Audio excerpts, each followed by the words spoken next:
시편 오늘 105편을 읽는 날인데요. 이스라엘 역사 속에서 하나님께서 일하셨던 것을 찬양하는 시입니다. 누가 지었는지는 모르지만 그러니까 이스라엘 역사를 잘 알고 있는 사람이라는 것은 분명한 것 같아요. 우리가 이스라엘 역사를 이제 길게 펼쳐놓은 이야기들이 있죠. 모세도 그 출애굽하여서 광야를 지나는 역사를 길게 또 이야기했고, 사도행전에서도 사도 바울, 스데반 같은 경우에도 그 이스라엘 긴 역사를 이야기하거든요. 근데 긴 역사를 설교로서 이야기하고, 오늘 같은 경우에는 스데반은 설교로 긴 이야기를 한다면 모세도 마찬가지죠. 근데 오늘 시편 105편을 기록했던 저자는 시의 형태로, 노래의 형태로 이스라엘 역사를 해고하고 있어요. 우리에게 배움이 많이 되죠. 역사를 좀 해석할 수 있는 눈도 생기고, 역사 속에서 일하셨던 하나님을 찬양하게 되는, 경배하게 되는 그런 유익이 우리 모두에게 있습니다. 45절까지나 되는 긴 시인데 오늘은 제가 5절까지만 나눠보도록 하겠습니다. 1절부터 5절까지는 하나님 앞에서 우리가 어떻게 반응하며 살아야 될지, 역사의 주관자이시는 그 하나님 앞에서 우리가 어떤 모습으로 살아야 될지를 너무 잘 단어로서 표현을 해주는 것 같아요. 1절은 이렇게 시작을 합니다. 여호와께 감사하고 라고 단어를 시작을 해요. 그러니까 감사한 거죠. 하나님이 이스라엘 역사 가운데 일하셨던 것이 감사할 수밖에 없는 것. 애굽에서 구원받은 것, 광야를 지나서 가나안 땅에 이르게 된 것, 철저히 하나님이 하셨다라는 거예요. 우리도 마찬가지잖아요. 우리를 죄에서 구원하시고, 그리고 연단의 과정을 거치고, 그래서 예수님 닮아가게 하는 그 하나님 나라 안에 사는 기쁨들을 누리게 하시는 그 하나님의 일하심이 있어요. 얼마나 감사가 됩니까? 우리의 삶의 역사를 한번 펼쳐놓고 보십시오. 지금 이 시인은 이스라엘 역사를 펼쳐놨어요. 우리의 삶도 여러분 역사를 펼쳐놓고 하나님이 순간순간 개입하셔서 일하셨다는 것을 우리가 부인할 수가 없어요. 그래서 감사가 나오는 거죠. 아브라함에게 큰 민족을 이루겠다는 그 약속을 주셨거든요. 근데 그 약속을 이루시기 위해서 이삭을 낳게 하시고, 그렇죠? 야곱을 낳게 하시고, 야곱에게서 요셉을 낳게 하셔서 애굽으로 보내시고 큰 민족을 이루게 하셨는데, 모세를 통해서 그 애굽에서 어떻게 합니까? 구원해 내셨잖아요. 그리고 광야를 지나게 하셨고, 가나안 땅으로 이제 인도에 가시는 하나님의 일하심이 있었습니다. 하나님이 이 일을 이루기 위해서요, 아브라함, 이삭, 야곱, 요셉, 모세 다 사용하셨어요. 여러분, 이제 그런 지도자 편에서도 그렇지만 백성들 편에 생각해 보자고요. 하나님이 나 한 사람을 구원하기 위해서 수많은 사람들을 사용하신 거예요. 나를 구원하시려고 모세를 부르시고, 그죠? 그에게 감동을 주시고, 그래서 그에게 이끌림을 받아서 하나님 앞에 가게 되는 그 하나님의 일하심들을 한번 생각해 보십시오. 우리 인생도 그렇잖아요. 나 한 사람을 구원하기 위해서 누군가를 먼저 부르고 그가 우리를 이끌어서 여기까지 오게 했잖아요. 그러니까 이 모든 걸 생각하면, 하나님이 하셨다는 걸 생각하면 어떻게 해요? 인간은 감사가 나올 수밖에 없어요. 1절 하반절에, 1절 중간에 이런 이야기 합니다. 그 이름을 불러 아뢰며 그가 하는 일을 만민 중에 알게 할자다. 시인이 이제 우리에게 외치는 건데, 역사의 주관자가 하나님이란 걸 아냐? 그러면 여호와께 감사해라. 그런데 그의 이름을 불러서 아뢰라고 이야기하고 있어요. 주님을 부르라는 거예요. 왜냐하면 주님은 살아계시기 때문에. 그를 부르라는 거예요. 그런데 여러분, 놀라운 사실은 뭐예요? 불러놓고 어떻게 해요? 아뢰야죠. 주님, 주님, 그래, 왜?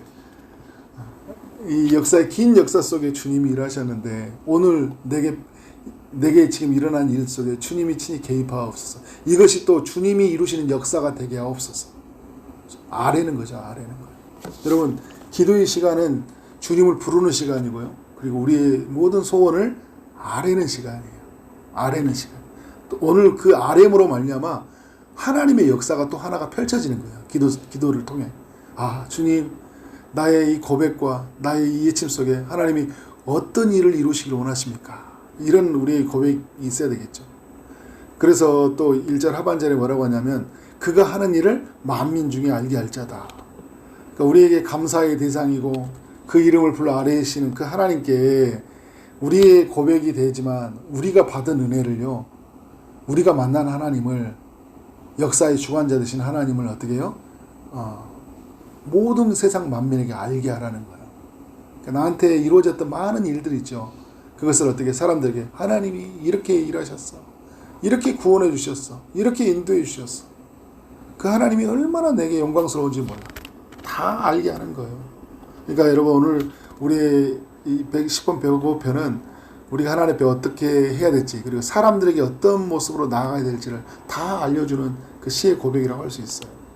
2절은 이렇게 시작합니다. 그에게 노래하고 그를 찬양하며 그리고 그의 모든 기이한 일들을 말할지어다. 하나님께 우리의 시선을 향하라는 거죠. 그리고 어떻게 그를 노래하라, 그를 찬양하라는 것은 그를 예배하라는 거예요. 역사의 그 주관자 되신 우리 하나님 앞에 온전한 예배로 나아가라는 거예요. 그런데 여러분, 이 예배는 어떻게 해요? 1절과도 같이 연결됐던 게 뭐냐면 그가 하는 모든 기이한 일들을 어떻게 해요? 말할지어다. 근데 노래로, 찬양으로 하나님께 말하기도 하고요. 그리고 이제 이걸 어떻게 해요? 사람들에게도 말해주는 거예요. 우리가 고백으로 하나님이 일하셨습니다, 하나님 여기까지 인도하셨습니다라는 고백의 노래를 부르고, 그리고 어떻게 사람들에게도 이 하나님이 일하셨다는 것을 노래하듯 외치는 거예요. 노래하듯. 3절에 보니까 그의 거룩한 이름을 자랑하라 이야기하고 있어요. 자랑하라. 여러분, 세상의 사람들은 뭘 자랑합니까? 다 자기를 자랑해요. 내가 뭘 했는지 자랑하거든요. 내가 이랬어. 역사 속에서 이인들을 찾잖아요. 그죠? 누가 했다, 누가 역사를 이뤘다. 우리 가정의 역사도 그래요. 우리 가정이 이렇게 되기까지 엄마 아빠 얼마나 고생한 줄 아냐? 너 하나 키우려고 얼마나 간절하냐? 근데 여러분, 자칫하다 뭐가 빠질 수 있냐면 하나님이 빠질 수 있는 거예요. 하나님이 빠지면 하나님을 자랑하는 거예요. 우리 다음 세대들에게도요, 우리가 이런 이야기 하잖아요. 나 때는 이야기 할 때 조심해야 되는 게 그런 거예요. 꼰대라는 게 나쁜 말은 아니에요. 그때를 해상하면서 오늘 그런 정신들이 이어지게 하는 거 좋은데, 자칫하다 뭘 빠지냐면 나 때는 하다가 이렇게 나가 있으면 누가 빠져 있는 거예요? 주님이 이렇게 하셨다. 이건 정말 꼰대가 아닌 것 같아요. 이건 사람들한테 부담을 주는 이야기가 아니에요. 주님이 내 인생 속에서 이런 일을 하셨다. 그래서 너의 인생 속에서 어떻게 하는 거예요? 크고 놀라운 일을 행하실 것이다. 이렇게 가면 되는 거예요. 그런데 내가 했다고 하니까 그게 꼰대처럼 느껴지는 거예요. 그게 잔소리처럼 느껴요. 엄마는, 아빠는 이렇게 안 살았어. 그렇게 하니까 어떻게 해요? 아빠는 그렇게 하지만 나는 안 돼 이야기하는 거잖아요. 우리 다음 세대의 신앙이들한테 그러죠. 우리 때는 그렇게 신앙생활을 안 했어, 너희들처럼. 뭐가 빠져 있어요? 주님이 어떻게 나를 통해 일하셨는지. 그러면 그때는 내가 한 거예요?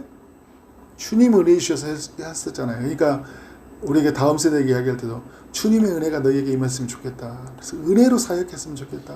그의 말씀에 붙들려서 사역했으면 좋겠다. 나 때나 너 때나 어떻게 하는 거예요? 모두 우리는 하나님의 말씀에 붙들고 살아야 된다.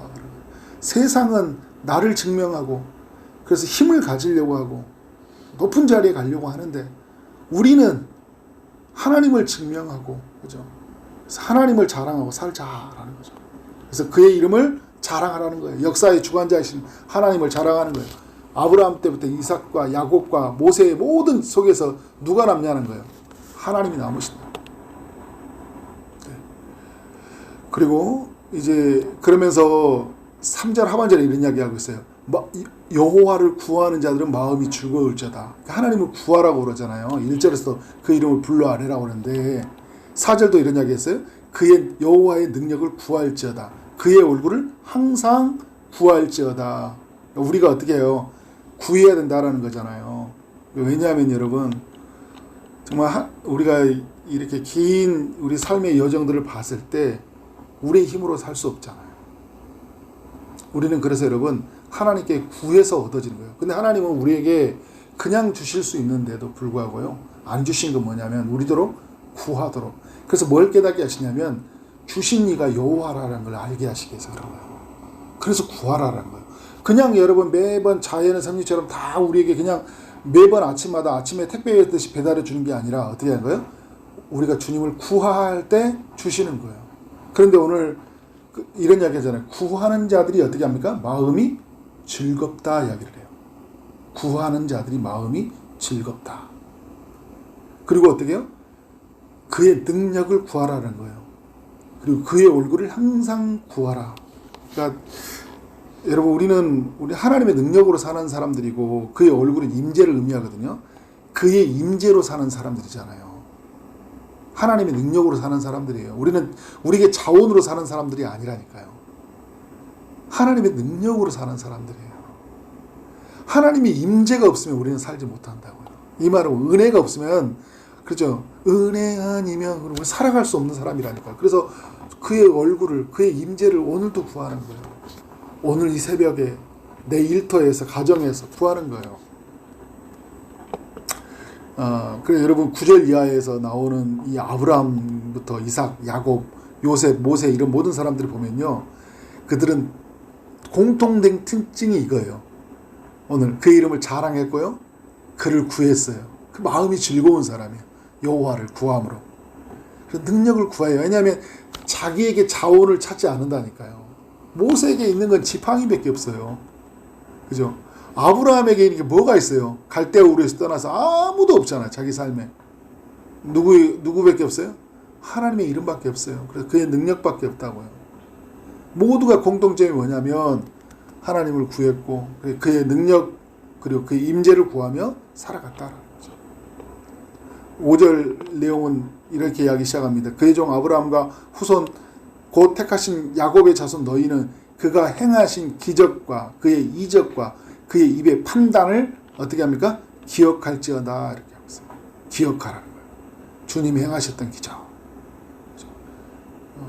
이 요셉을 통해서 진짜 큰 민족이 되어졌던 것 같아요. 모세 때 큰 민족을 이루어서 그러니까 요셉은 기반을 마련했다면 그다음 모세 때 큰 민족이 되어서 그 홍해바다를 건너고 열국의 10가지 이제 재앙이 일어났던 이야기들 해주잖아요. 그죠? 홍해바다를 건넜던 이야기들. 가나안 땅에 이르게 된 모든 여정들이 하나님의 일하심이거든요. 그 기적과 이적을 베풀으셨고 그의 말씀에 그 입의 판단 하나님이 그의 판단으로 어떻게 하는 거예요? 그 모든 것을 옳게 여기시고 좋게 여기시고 선하게 여기셔서 어떻게 해요? 그 모든 것을 이루셨어요. 그러면 우리는 어떻게 해요? 이 모든 사건을 기억하는 거예요. 그러니까 오늘 우리로 말하면 그런 거예요, 여러분. 하나님의 구원 사건을 기억하라는 거예요. 십자가 사건을 기억하라는 거예요. 성령이 우리 가운데 오순절 성령 강림처럼 있었던 것처럼 그 성령이 우리 가운데 임하신 사건을 기억하라는 거예요. 우리가 예수를 구주로 만나로 말미암아 이 모든 일이 이루어졌다는 것을 기억하는 거예요. 교회됨을 이루신 것을 기억하는 거예요. 내가 하나님의 백성으로 살아간 이 모든 일들을 기억하는 거예요. 그리고 그가 말씀해 주심으로 우리에게 좋은 것이 뭐고 무엇이 선한 것인지 내가 어떻게 살아야 될지를 다 그의 입으로 우리에게 말씀해 주셨잖아요. 우리가 어떻게 해요? 그가 우리 가운데 말씀해 주시고 그가 좋게 여기도록 우리를 판단해 주심으로 우리가 좋은 자리로 여기 왔잖아요. 이 모든 사건들 나의 하나님이잖아요. 또 우리의 하나님이기도 하지만 이스라엘 하나님이기도 하지만 나에게 이루셨던 기적과 이적이 있고 하나님의 판단이 있다는 거예요. 그리고 이스라엘 전체의 역사, 성경의 역사 속에서 그 일하심들을 기억하고 오늘 나에게 있었던 모든 일들을 기억하는 거예요. 그러니까 오늘 역사를 해고하기 전에 1절부터 5절까지 이렇게 교훈해주고 있는 거예요. 감사해라, 그 이름을 불러 아뢰라, 노래해라, 찬양하라, 그리고 어떻게 해요? 그를 자랑하라, 그를 구하라, 그죠? 그를 기억하라 이야기하고 있어요. 역사의 이야기하기 전에 먼저 소두에 이 이야기를 하고 시작하는 거예요. 그래 여러분 오늘 우리의 삶도 마찬가지예요. 이 소두에 있었던 이야기들은 어떻게 해요? 지금까지 살아온 역사를 해고할 때 이 단어가 우리의 삶 안에 움직여야 돼요. 그리고 우리가 앞으로 살아가는 삶의 여정 속에서 어떻게 해요? 끊임없이 이 단어가 우리에게 떠올려져야 돼요. 감사하다. 정말 감사하다. 찬양이 나올 수밖에 노래가 나올 수밖에 없는 거예요. 이렇게 우리의 삶을 하나님 앞에 온전히 드리며 살아가는 삶이 되어지길 원합니다. 추수감사주의를 마친 다음날 이 105편을 읽는 것은 너무 감사한 것 같아요. 이스라엘 역사의 긴 역사를 펼쳐놓고 하나님께 감사했듯이 우리의 삶을 길게 펼쳐놓고 감사의 고백을 하는 하루가 되기를 주의 이름으로 축원합니다. 기도하겠습니다. 하나님 감사합니다. 시편 105편을 통해 우리 모두에게 은혜 주시니 감사합니다. 주님이 행하신 일로 인해 감사하는 하루, 주님의 이름을 불러 아뢰는 하루가 되게 하시고 그의 모든 일을, 그가 행하신 일들을 많은 이들에게 알리는 하루가 되게 하여 주옵소서. 노래하며 찬양하는 하루, 그의 거룩한 이름을 자랑하는 하루, 그의 능력을, 그의 임재를 구하는 하루가 되게 하시고 우리에게 행하신 기적과 이적과 판단을 기억하는 하루가 되게 하여 주옵소서. 예수 그리스도 이름으로 기도를 싸움나이다. 아멘.